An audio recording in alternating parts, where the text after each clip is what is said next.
Hello mga kalabs! Kumusta po kayo? Bago nga po kami mananghalian ay gumawa nga po si Mama ng carrot juice. Ganitong hiwa po pala yung ginawa ni Mama bago niya po i-blender. At pagkatapos niya na nga pong hiwain lahat ay nilagay niya na nga po ito sa blender. Matagal na po kasing nagre-request si Papa kay Mama na gumawa nga po siya ng carrot juice. At kahapon nga lang po kasi sila nakabili ng carrots. Kaya ngayon nga lang po makakagawa si Mama. Naglagay lang po pala si Mama dito ng 2 kutsarang honey at 1 basong tubig. At nilagay na nga po ni Mama yung takip nito. At pagkatapos mga kalabs, eto nga at sinimulan na rin po ni Mama yung pagbe-blender. Medyo marami nga po itong mabe-blender ni Mama. Naalala nga po ni Mama na may isa pa pala daw po kaming blender na nakatago lang. Matagal na daw po kasi itong binili nila Mama, pero ni minsan ay hindi pa daw po nila ito sinubukan. Kaya nung naalala nga po ni Mama, eto nga at nilabas niya para daw po magamit nila. Kaya naglagay na nga po si Mama ng carrots dito. At malakas nga din po yung pag-ikot niya mga kalabs kahit maliit lang. Kaya sabi nga po ni Papa ay wag na nga lang daw po muna itong itago ni Mama dahil baka lagi niya na nga daw po itong gagamitin. At tinuloy na nga din pong i-blend ni Mama yung kaninang binlender niya. At pagkatapos nga pong nag-blender ni Mama ay una niya nga po sa aking pinatikim. Masarap naman po yung juice niya mga kalabs, pero sa totoo nga lang po ay parang ayaw ko nga po yung lasa. Tapos syempre si Papa din po, pinatikim na nga din po siya ni Mama. Yung tikim nga lang po dapat ay inubos naman na po ni Papa yung nasa baso. Masarap nga daw po yung pagkatimpla. Naglagay din po kasi dito si Mama ng gatas. Tapos, pinatikman na nga din po namin yung mga pinsan ko.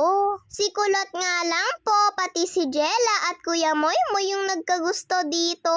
Tapos, nagbigay din po pala si Mama ng 1 baso para po kay nanay. Ayan nga mga kalabs, at gustong-gusto nga po ni Kuya Moymoy. At pagkatapos nga pong gumawa ni Mama ng carrots juice, eto nga at pinagpatuloy na rin po ni Papa yung ginagawa niya. Nagluto nga lang po si Papa ng hotdog, tuyo, at saka po itong tortang talong. At pagkaluto nga po ni Papa, eto nga at naghahain na nga din po ako.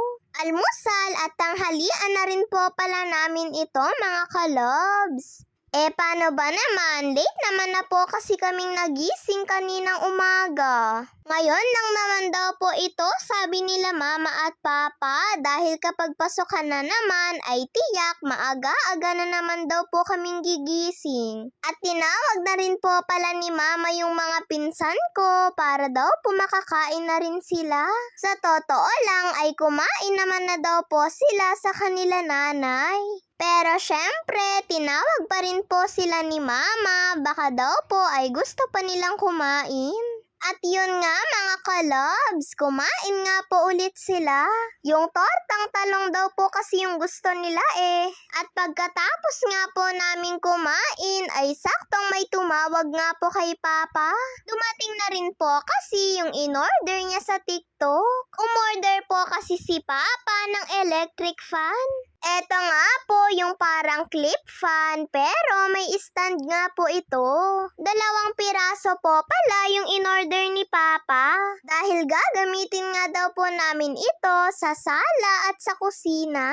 Para naman daw po makapagpahinga yung 2 electric fan namin. Ganitong electric fan nga po yung nagustuhan ni Papa dahil matipid nga daw po ito sa kuryente. Wala naman daw po kasi itong 1, 2, 3 Ayan nga at ina-assemble na nga din po ni Papa yung electric fan. Medyo malaki po pala yung LC nito mga kalobs. Mabuti na nga lang po at saktong hindi pa po umaalis si Papa at may time pa nga po siyang i-assemble ito. Hindi pa nga po na-assemble ni Papa lahat ay sinaksak niya na nga po kaagad. Para daw po masubukan niya kung maganda yung ikot ng LEC. At maganda naman po siya mga kalabs. Malakas-lakas pa nga po yung hangin. At nung okay nga po ay sinunod naman po niyang i-assemble yung stand. Maganda nga daw po ito dahil may sariling stand na nga daw po. Yung clip fan daw po kasi ay kailangan mo pang iipit sa upuan. Kaya ganito nga po yung nagustuhan ni Papa na bilhin. Nilagay nga din po ni Papa yung mga block sa baba ng electric fan at muntik pa nga daw po niyang makalimutan. Kailangan nga daw po ito para daw po hindi madulas yung stand. Para po kahit umiikot yung fan ay hindi nga po siya magalaw-galaw. At pagkatapos nga po itong assembly ni Papa, eto nga at sinubukan niya na rin po ito. Tingnan niyo naman po mga kalabs at ang ganda-ganda nga po ng ikot. At malakas nga din po yung hangin niya. Eto nga pong si Kulot ay naki-electric fan na nga din. Malakas daw po kasi yung hangin. At pagkatapos na nga din pong assembly ni Papa yung fan ay naligo na nga din po siya at nagbihis. Papasok na rin po kasi siya sa trabaho niya. Kaya eto nga at nagpaalam na nga din po kaming dalawa ni Kulot sa kanya.